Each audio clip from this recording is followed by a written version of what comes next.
ప్రభునందు ప్రియ దేవుని ప్రజలందరికీ ప్రభు పేరట ప్రత్యేకముగా వందనాలు తెలియచేసుకొనుచున్నాను. పరిశుద్ధాత్మ దేవునికి సంబంధించిన ఆఖరి ఎపిసోడ్ అనగా 5వ ఎపిసోడ్. భాషలతో మాట్లాడితేనే పరిశుద్ధాత్మను పొందినట్లా. భాషలతో మాట్లాడితేనే పరిశుద్ధాత్మను పొందినట్లా. ప్రభునందు ప్రియ దేవుని బిడ్డలారా, ఈ రోజుల్లో కొంతమంది ఈ విధంగా ప్రశ్నిస్తున్నారు. నీకు అన్య భాషలు ఉంటేనే, నీవు అన్య భాషలు మాట్లాడితేనే నువ్వు పరిశుద్ధాత్మను పొందినట్లు, నీవు అన్య భాషలు మాట్లాడకపోతే నీలో పరిశుద్ధాత్మ లేనట్లు అని కొంతమంది అంటూ ఉంటున్నారు. ఇది ఎంతవరకు వాస్తవం? దీనిని లేఖనానుసారముగా పరిశీలన చేద్దాం. ఇప్పుడు అన్య భాషలు మాట్లాడినప్పుడు పరిశుద్ధాత్మ చేత నింపబడినట్లు అపోస్తల కార్యముల గ్రంథం 2వ అధ్యాయం 4వ వచనం, 10వ అధ్యాయం 45, 46 వచనం, 19వ అధ్యాయం 6వ వచనము, వీటిల్లో భాషలతో మాట్లాడినప్పుడు పరిశుద్ధాత్మ చేత నింపబడినట్లు రాయబడి ఉన్నది. దీని ప్రకారం చాలామంది మీరు కూడా భాషలతోనే మాట్లాడితే పరిశుద్ధాత్మను పొందుకున్నట్లు, మీరు పరిశుద్ధాత్మతో నింపబడినట్లని చాలామందిని సందేహంలో పడవేస్తున్నారు. ప్రియులారా, మనం గమనించాలి. అయితే అప్పుడు ఎందుకు అలా మాట్లాడారు? తర్వాత ఏమన్నా ప్రత్యక్షతలో మార్పు వచ్చిందా? అంటే అలా మాట్లాడటానికి గల కారణం ఏమిటంటే, అది సంఘ ప్రారంభ దినాలవి. పరిశుద్ధాత్మ దేవుడు ఈ భూలోకానికి వచ్చాడు అని అందరికి తెలియాలి. యోవేలు ప్రవచనం నెరవేర్చబడాలి. అన్యులు కూడా పరిశుద్ధాత్మను గుర్తెరగాలంటానికి ఒక సింబల్గా దేవుడు చూపించుట జరిగింది. ఒకటి యోవేలు గ్రంథం 2వ అధ్యాయం 28 నుంచి 32 వచనాల్లో చెప్పబడిన ప్రకారముగా యోవేలు ప్రవచన నెరవేర్పు కొరకు భూలోకానికి పరిశుద్ధాత్ముడు వచ్చాడన్న విషయాన్ని తెలియచేయటానికి ఆ విధంగా భాషల్లో మాట్లాడారు. అన్యులు పరిశుద్ధాత్మను గుర్తించాలంటే ఒక గుర్తు కావాలి. అందుచేత అన్యజనులు గుర్తించగలుగుటకు భాషల్లో మాట్లాడట జరిగింది. ఇక 1 కొరింథీ పత్రిక 14వ అధ్యాయం 22వ వచనములో భాషలు అవిశ్వాసులకు సూచిక అని వ్రాయబడి ఉంది. ప్రియదేవుని బిడ్డలారా, కాబట్టి ఈ కారణాలను బట్టి, అంటే భూలోకంలోనికి పరిశుద్ధాత్ముడు వచ్చాడని తెలుసుకోవటానికి, అన్యులు పరిశుద్ధాత్మను గుర్తించగలగటానికి, భాషలు అనేటువంటివి అవిశ్వాసులకు సూచకముగా ఉండటానికి ఆది సంఘములో ఆ విధంగా అన్య భాషలతో మాట్లాడుట జరిగింది. అలాగని అన్య భాషలు లేవని నేను చెప్పటలేదు. 9 కృపావరాల్లో నానావిధ భాషలు ఉన్నాయి. 1 కొరింథీ పత్రిక 12వ అధ్యాయము 10వ వచనములో నా కృపావరాల్లో నానావిధ భాషలు ఉన్నాయి. దేవుని బిడ్డలారా, అదొక కృపావరం.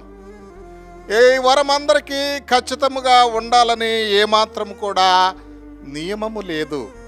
దేవుడు తన చిత్తానుసారంగా ఇస్తాడు. ఒకవేళ ఆ వరం నీకు కావాలని ఆశ కలిగి ఉంటే ప్రభు చెప్తున్నాడు కదా, ఆశ గల ప్రాణాన్ని తృప్తిపరుస్తాడు.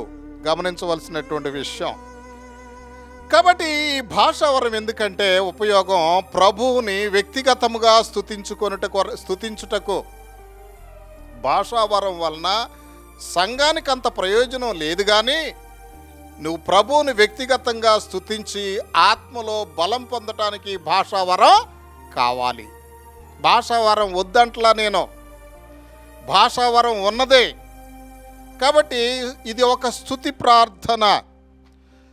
రెండవది, అవిశ్వాసులు ఎదుటి వ్యక్తుల ఆత్మ ఉందని తెలుసుకోవటానికి భాషావరాన్ని బట్టి తెలుసుకుంటారు. 1 కొరింథీ పత్రిక 14వ అధ్యాయం 22వ వచనములో ఒక వ్యక్తిలో హోలీ స్పిరిట్ ఉంది అంటానికి గుర్తు ఏంటంటే అన్యులు తెలుసుకోవటానికి, విశ్వాసులు కాదు. వాళ్ళకి కంపల్సరీ ఒక గుర్తు కావాలి. కాబట్టి ఈ భాషా వరం. ఇక భాషలతో మాట్లాడేవానికి వ్యక్తిగత ప్రయోజనం, సంఘానికి కాదు. ప్రవచించే వ్యక్తి సంఘానికి ప్రయోజనాన్ని కలగజేస్తాడని 1 కొరింథీ పత్రిక 14వ అధ్యాయం 4వ వచనములో వ్రాయబడి ఉంది. చివరిగా పౌలు గారు 1 కొరింథీ పత్రిక 14వ అధ్యాయం 19వ వచనములో ఒక మాట అన్నాడు, సంఘములలో భాషతో 10,000 మాటలు పలుకుట కంటే ఇతరులకు బోధ కలుగునట్లు నా మనసుతో 5 మాటలు పలుకుట మేలు అన్నాడు. భాషలతో 10,000 మాటలు పలుకుట కంటే ఇతరులకి మేలు కలిగేటట్లు 5 మాటలు పలుకుట. అర్థం కాని భాషలో 10,000 పలికినా ఎవడికన్నా ఉపయోగం ఉంటుందా? భాష అనేటువంటిది ఒక స్తుతి ప్రార్థన అంతే, వ్యక్తిగత ప్రయోజనం, సంఘానికి అంతగా ఉపయోగపడదు. అందుకనే పౌలు అంటాడు, ప్రవచన వరాన్ని ఎక్కువగా వినియోగించుకోండి. ఏమండి పాస్టర్ గారు ఎంతగా చెప్పారు, ఇంకా ఒక వ్యక్తిలో పరిశుద్ధాత్మ ఉన్నదని ఎలా తెలుసుకోగలుగుతాం? ఒకటి భాషలు ఒకటే కాదు, 3 విషయాలు నేను చెప్పి ముచ్చటగా ముగిస్తా. ఒక వ్యక్తిలో ఆత్మ ఉన్నది అని మనం తెలుసుకోవాలంటే 3 రుజువులు ఉన్నాయి. ఒకటి ఏమిటంటే ఆ వ్యక్తిలో ప్రేమ ఉంటుంది. అది ఒక వ్యక్తిలో ప్రేమ లేకోకుండా ఎంత చేసినా నీలో ఆత్మ ఉంది అనుకుంటామా? 1 యోహాను పత్రిక 4వ అధ్యాయము 8వ వచనంలో దేవుడు ప్రేమాస్వరూపి అని రాయబడి ఉంది. అందుకనే ప్రేమ యొక్క లక్షణాలు 1 కొరింథీ పత్రిక 13వ అధ్యాయం 4 నుంచి 8 వచనాల్లో వ్రాయబడి ఉంది. ఈ 1 కొరింథీ పత్రిక 13వ అధ్యాయం 4 నుంచి 8 ప్రేమ లక్షణాలు ఏ వ్యక్తులైతే ఉంటాయో ఆ వ్యక్తి పరిశుద్ధాత్మను కలిగి ఉన్నాడంటానికి రుజువు.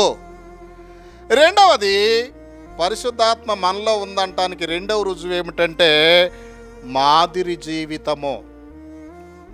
మత్తయి సువార్త 7వ అధ్యాయం 16-17 వచనముల్లో వారి ఫలముల వలన మీరు వారిని తెలుసుకొందురు, ముండ్ల పొదల్లో ద్రాక్ష పండ్లనైనను పల్లేరు చెట్లను అంజూర పండ్లనైను కోయిదురా, అలాగున్నే ప్రతి మంచి చెట్టు మంచి ఫలములు ఫలించును, పనికిమాలిన చెట్టు కాని ఫలములో ఫలించును.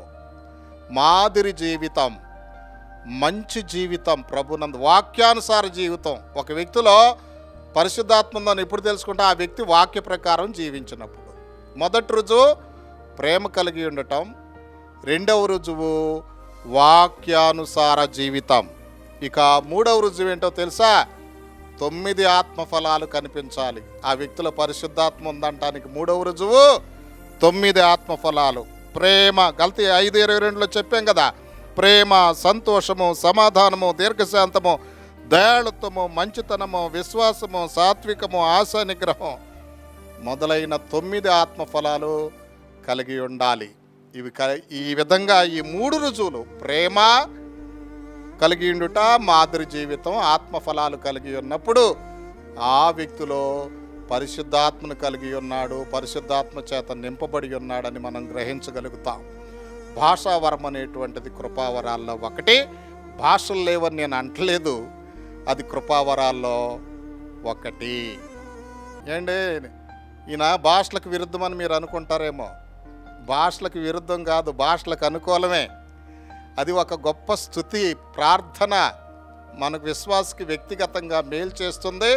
మీరు భాషావరం కొరకు ప్రార్థన చేసుకోండి, దేవుడు మీకు భాషావరాన్ని దయచేస్తాడు. అటువంటి కృప పరిశుద్ధాత్మ దేవుడు మనకందరికీ దయచేయుదురుగాక. ఆమేన్. పరలోకపు తండ్రి, మీ కొందనాలు, స్తోత్రాలు నాయన. పరిశుద్ధాత్మ మాలో ఉందంటానికి 3 రుజువులు చెప్పారు: ప్రేమ, మాదిరి జీవితం, ఆత్మఫలాలు కలిగి ఉండటం. అయితే భాషలు ఎందుకు అనే విషయాన్ని గురించి కూడా మాకు స్పష్టంగా తెలియచేశారు. ఈ విధంగా వివరించినందులకు వందనాలు, స్తోత్రాలు ప్రభువా. దేవా, మీ బిడ్డలమైన మమ్మల్ని దీవించు నాయన. ఈ 5 ఎపిసోడులు విన్న మేము వాటిని హృదయంలో పదిలపరుచుకొని ప్రభువా, ఇంకా పరిశుద్ధాత్మలో ఆనందించి ముందుకు సాగిపోయే భాగ్యం మా అందరికీ దయచేయమని ఘనత, మహిమ, ప్రభావములు మీకు మాత్రమే ఆరోపిస్తూ యేసుక్రీస్తు వారి శ్రేష్టమైన నామములో ప్రార్థించి స్తుతించి వేడుకొనుచున్నాము పరమ తండ్రి. ఆమేన్.